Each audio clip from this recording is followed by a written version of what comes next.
कहानी की शुरुआत में एक जहाज को दिखाया जाता है जिसने अपनी यात्रा सितंबर 1914 को शुरू की थी और एक लंबी यात्रा के बाद आज वो इस टापू पर पहुंचे हैं जहां उन्हें आना था। दरअसल वो इस टापू पर एक फ्रेंड को छोड़ने आए हैं जो एक वेदर ऑफिसर है जिसे यहां रहकर अगले 12 महीनों तक हवा की तेजी, दिशा आदि का वेदर डेटा कलेक्ट करना है। ये टापू बिल्कुल वीरान है। ये इतना सुनसान था कि एक चिड़िया भी दिखाई नहीं दे रही थी। अब वो फ्रेंड का सामान जहाज से उतार कर उसके रहने की जगह पर ले जा रहे थे। वो देखता है कि ये मकान भी लकड़ी से बना हुआ टूटा फूटा है जिस पर कोई खास भरोसा नहीं किया जा सका। मकान में पहले वाला वेदर ऑफिसर जो पिछले साल यहाँ आया था वो नहीं होता। इधर उन्हें घर की खिड़की से सामने की तरफ एक लाइट हाउस नजर आता है और पिछले ऑफिसर को देखने फ्रेंड और जहाज का कैप्टन वहाँ चले जाते हैं। लाइट हाउस में कोई है कहते हुए वो ऊपर आ जाते हैं। ऊपर उन्हें एक आदमी सोता हुआ मिलता है। उनके काफी उठाने के बाद उसकी हालत काफी खराब लग रही थी, जैसे वो लंबे समय से नहाया ना हो। पूछने पर वो अपना नाम गुरनर बताता है। कैप्टन गुरनर से पहले वाले वेदर ऑफिसर के बारे में पूछता है, तुमने उसे कहीं देखा? हम उसे लेने आए हैं। उन्हें पता चलता है कि वो काफी समय से यहाँ से कहीं चला गया है और अब उसकी कोई खबर नहीं है। अब टापू से जाते वक्त कैप्टन फ्रेंड को एक पिस्तौल देता है ताकि वो जरूरत पड़ने पर अपना बचाव कर सके। कैप्टन कहता है कि तुम अपना ख्याल रखना, हम तुम्हें लेने आएंगे। अब फ्रेंड यहाँ 12 महीनों तक रहने वाला था ताकि वो डेटा कलेक्ट कर सके। इधर रात के वक्त सामान जांचते समय फ्रेंड को एक पिछले वेदर ऑफिसर की डायरी मिलती है जिसमें उसने अलग अलग जानवरों के चित्र बना रखे थे और अपनी वाइफ की तस्वीर भी रखी थी।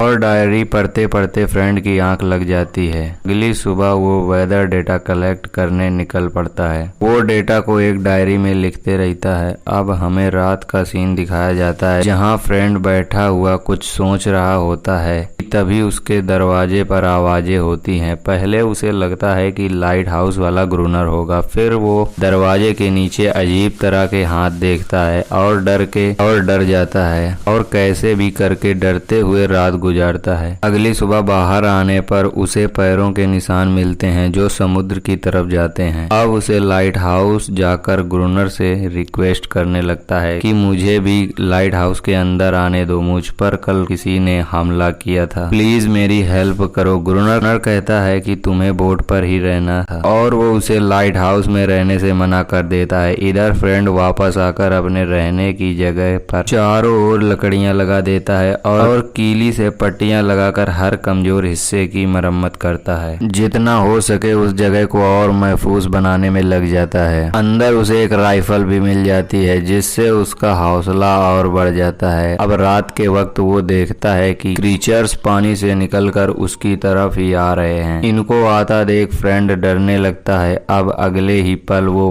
क्रीचर्स उन पर हमला कर देते हैं। बचाव में फ्रेंड डरते हुए उन पर गोलियां चलाने लगता है। फिर वो घर के चारों ओर रखी लकड़ियों में आग लगा देता है। इसके बाद आग से डरकर वो क्रीचर्स भाग जाते हैं, मगर आग बढ़ जाने से उसके घर का दरवाजा भी जलने लगता है। इसीलिए उसे घर से बाहर निकलना पड़ता है और वो बाहर आकर चट्टानों के पीछे छिपकर सोते हुए रात गुजारता है। अगली सुबह वहां जाकर देखने पर पता चलता है कि उस आग से उसका पूरा घर जल चुका है। अब वो गुरनर का पीछा करता है ताकि उसे मारकर वो लाइट हाउस में रह सके। पीछा करते करते वो एक जगह पहुंच जाता है जहां गुरनर पानी भर रहा होता है और वो गुरनर को शूट करने वाला ही होता है, मगर ऐसा होने से पहले उन क्रीचर में से एक क्रीचर उस पर हमला कर देता है और वो गिर जाता है। अब बचाव में फ्रेंड उस क्रीचर को नीचे गिराकर बंदूक से शूट कर रहा होता है कि तभी गुरनर उसे रोकता है और कहता है, इसे मत मारो, ये पालतू है और ये तुम्हें कोई नुकसान नहीं पहुंचाएगा। उनकी थोड़ी बातें होती हैं और फ्रेंड भी उस गुरनर के साथ लाइट हाउस में रहने लगता है। फ्रेंड उससे पूछता है कि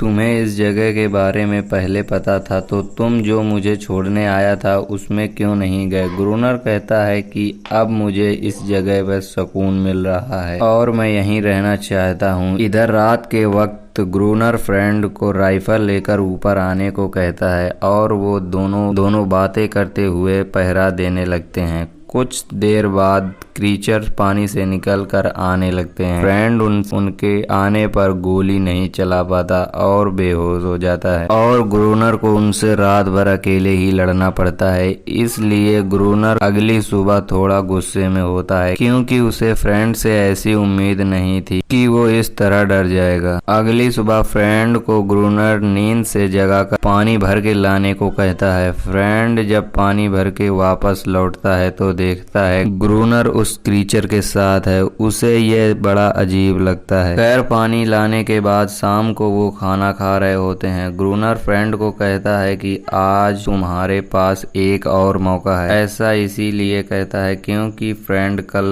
कल लड़ाई के पहले ही डर के बेहोश हो गया था। अब रात होने पर वो दोनों पहरा दे रहे होते हैं कि कुछ ही देर बाद क्रीचर्स आने लगते हैं। उनके आने पर ग्रूनर जानबूझकर अंदर का दरवाजा बंद कर लेता है। फ्रेंड दरवाजा खोलने के लिए चिल्लाता रहता है मगर ग्रूनर अंदर जाकर सो जाता है। अब अगली सुबह ग्रूनर के दरवाजा खोल कर देखने पर फ्रेंड थका हुआ बैठा मिलता है। अब फ्रेंड नैरेट करता है कि मैं और ग्रूनर साथ रहते हुए भी काफी अलग हैं। मुझे नहीं पता मैंने इस टापू पर आकर सही किया या गलत। मैं बस यहाँ अपने दिन गिन रहा हूँ। मुझे इंतजार है कि कब 12 महीने पूरे होंगे और मैं वापस जा सकूंगा। यहाँ समय बहुत धीमा लगता है मानो रुक गया हो और ये खालीपन मुझसे बर्दाश्त नहीं होता। अब अगले कई हफ्तों तक उन पर कोई हमला नहीं होता। अब रात को पहरा देते समय फ्रेंड कहता है कि शायद वो हमसे डर गए हैं इसीलिए वो हमला नहीं कर रहे। ग्रूनर कहता है कि ये तुम्हारी भूल है। मैं इन्हें अच्छी तरह से जानता हूँ। वो जरूर अपनी तादाद बढ़ा रहे हैं और अगले हमले की तैयारी कर रहे हैं। इधर समय के साथ साथ उस क्रीचर से उसका डर भी लगभग खत्म हो गया है और अब वो उसका नाम भी रख देता है एनरिस। इधर कुछ हफ्तों से उन पर कोई हमला नहीं होता और वो रिलैक्स हो जाते हैं। ग्रूनर फ्रेंड को चेस खेलने के लिए बुलाता है और वो मजे से खेलने लगते हैं। खेलते समय फ्रेंड ग्रूनर को बताता है कि इस क्रीचर के खून में एंटीफिश प्रोटीन है जिसकी वजह से ठंडे तापमान में बिना किसी दिक्कत के रह पाते हैं और आंखों पर ट्रांसपेरेंट मेम्ब्रेन है जिसकी वजह से ये पानी में साफ देख पाते हैं। हम इन्हें रिसर्च के लिए ले जा सकते हैं इससे हमारा बहुत नाम होगा। और वो इधर उधर की बातें कर ही रहे होते हैं कि अचानक उन पर हमला होता है। आज वो लाइट ऑन करना भूल जाते हैं। ग्रूनर और फ्रेंड जल्दी ऊपर जाके लड़ने लगते हैं। आज जैसे कि ग्रूनर ने बताया था क्रीचर्स की तादाद बहुत ज्यादा होती है और लड़ते वक्त उनकी गोलियां खत्म होने के कारण उन्हें भागना पड़ता है। इसी बीच एक क्रीचर्स ग्रूनर का पैर को जख्मी कर देता है। फ्रेंड ग्रूनर को ऊपर खींच कर गेट बंद कर देता है। अब वो उन क्रीचर से घिरे हुए होते हैं। फ्रेंड डरते हुए पूछता है कि अब हम क्या करें। जवाब में ग्रूनर गाना गाने लगता है और सुबह तक ऐसे ही इस उम्मीद में बैठे रहते हैं कि शीशा तोड़कर अंदर ना आए और सुबह होते ही वो क्रीचर्स पानी में जाने लगते हैं। अब हम देखते हैं कि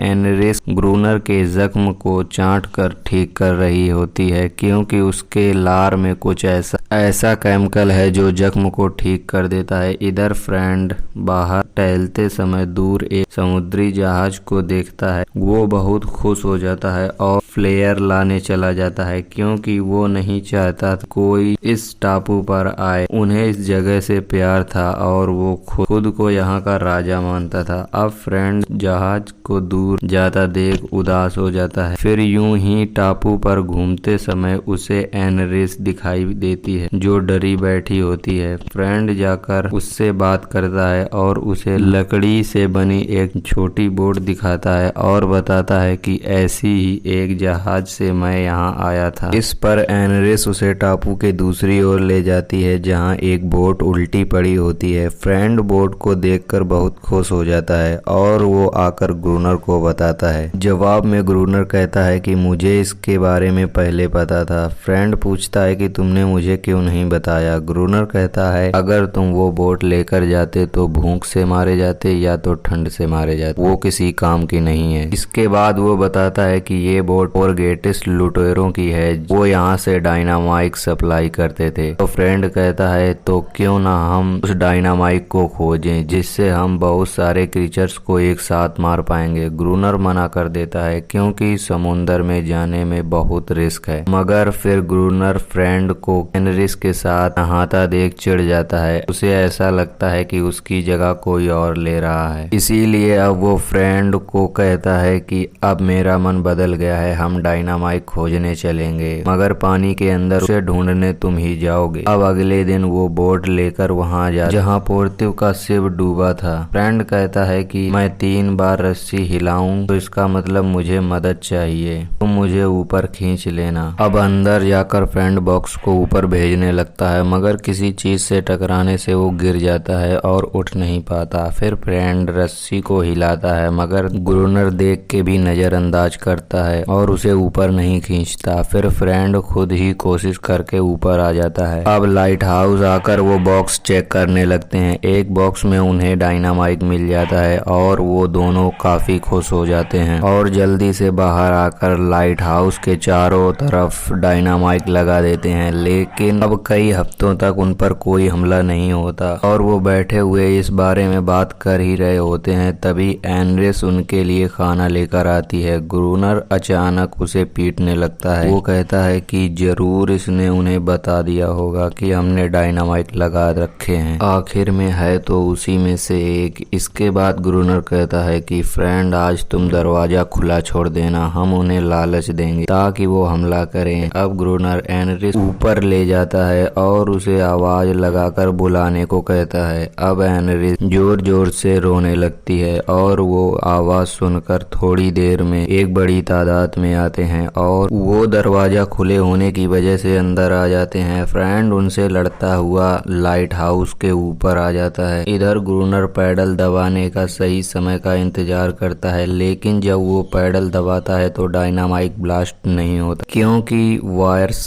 कनेक्ट नहीं थे। फिर ग्रूनर क्रीचर्स को पास आता देख पैडल छोड़कर उनसे लड़ने लगता है। दूसरी तरफ ये वायर्स को कैसे भी कनेक्ट करके पैडल दबाकर ब्लास्ट कर देते हैं और अब एक बहुत बड़ा धमाका होता है और हर तरफ धुआं हो जाता है। सुबह तक बेहोश पड़े रहते हैं। फिर होश में आने पर फ्रेंड ग्रूनर को भी उठाता है। अब वो बाहर आकर डायनामाइट से घायल क्रीचर्स को जान से मार देते हैं। उन्हें पता चलता है कि कल रात के धमाके से एनरिस उन्हें छोड़कर चली गई है। अब फ्रेंड समंदर के पास वही नाव रख देता है जो एनरिस को दिखाई थी, इस उम्मीद में कि वो देखकर वापस आ जाएगी। अब लाइट हाउस आकर ग्रूनर को सोता देखता है तो उसके पास बैठ जाता है। तभी उसे वहाँ सामान में पड़ी तस्वीर दिखाई देती है जो उसने टापू पर आने के बाद पिछले वेदर ऑफिसर के डायरी में देखी थी और वो समझ जाता है कि ग्रूनर ही वो ऑफिसर है, मगर उसने अपनी पहचान छिपाई क्यों। इधर अगले दिन जब फ्रेंड दोबारा वहाँ जाकर